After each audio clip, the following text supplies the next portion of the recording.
But what people like myself would like is a bit more consistency and a bit more forward planning rather than having to feed back to consultations and feedback to surveys. So what we'd really like is more and more agencies to take Lozells residents particularly seriously in when they're thinking about plans. So rather than coming to us about consultation about something that they want to do, that they think about us beforehand and think, well, what would you like? I'm not saying some of the stuff that they've been doing in the area hasn't been welcomed. They have been. So we've still got a long way to go. Part of me thinks it's about respect. You know, do they value people who volunteer their time? And a lot of volunteering takes place in Lozells. So we're not there yet, and I think we still got a lot to achieve.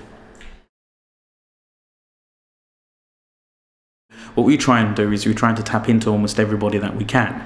So try and put it from, we call it the resident's perspective, because lots of people provide services but not live in the area. So there is an awful lot they can learn. And one of the things that surprises me time and again is the assumptions that commissioners and senior officers make about Lozells.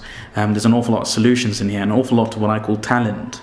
There are people who might well just be able to tell some people how to do their jobs, being polite here. The key to neighbourhood forums holding people to account is two things I always think about. The first is knowing what the issues are. We could be talking about issues which aren't really relevant to a lot of local people. So, and it then becomes the agenda or the plan of a particular member of the forum. And residents can pick that up very easily. And that's why you see some residents will stay away from public meetings, because they'll think it's that. Where they think you actually know what they're thinking about and what matters to them. And that's when you start to see public meetings where loads of people turn up or share their views if they can't turn up. And for me, neighbourhood forum has always been, because everyone's always thinking about how do neighbourhood forums hold statutory agencies to account. But for me, it's the other way around, if I can describe it, which is how do neighbourhood forums link in with local people? How do they, you know, what makes them so special about what local people think? And if we get that right, then it's a lot easier, I think, in my opinion, to hold statutory agencies to account, because you have that credibility. You know, if you're able to get, as I was posting the other day, about 70 odd people through text messages and mobile phone calls who don't look the same, who aren't, you know, friends of a political party, ordinary people, and that makes statutory agencies stand up and think, well, hold on, they have an awful lot of clout.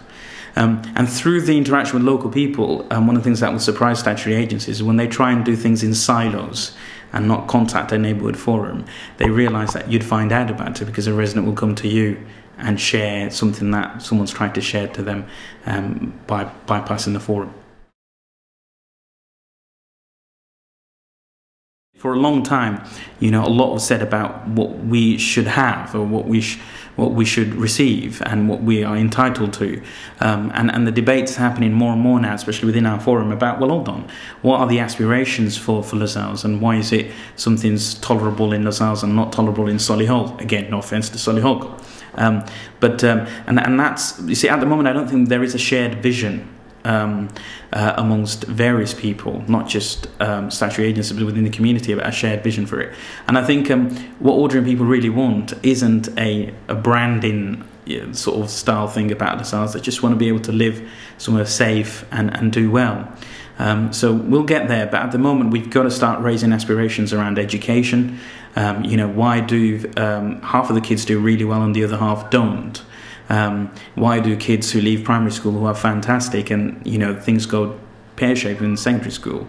Around health, you know, why do we have high infant mortality in this area? Why are men in this area like to die earlier than other areas? So we have lots of challenges, in housing, which is a massive one. You know, are most of the council and housing association homes here of a decent home standard? So we have a lot to do, but we need to raise those aspirations. And once we raise aspirations, we can then sit around the table and start working on a sort of what we call a shared vision of Lozells. And I don't think we're there yet.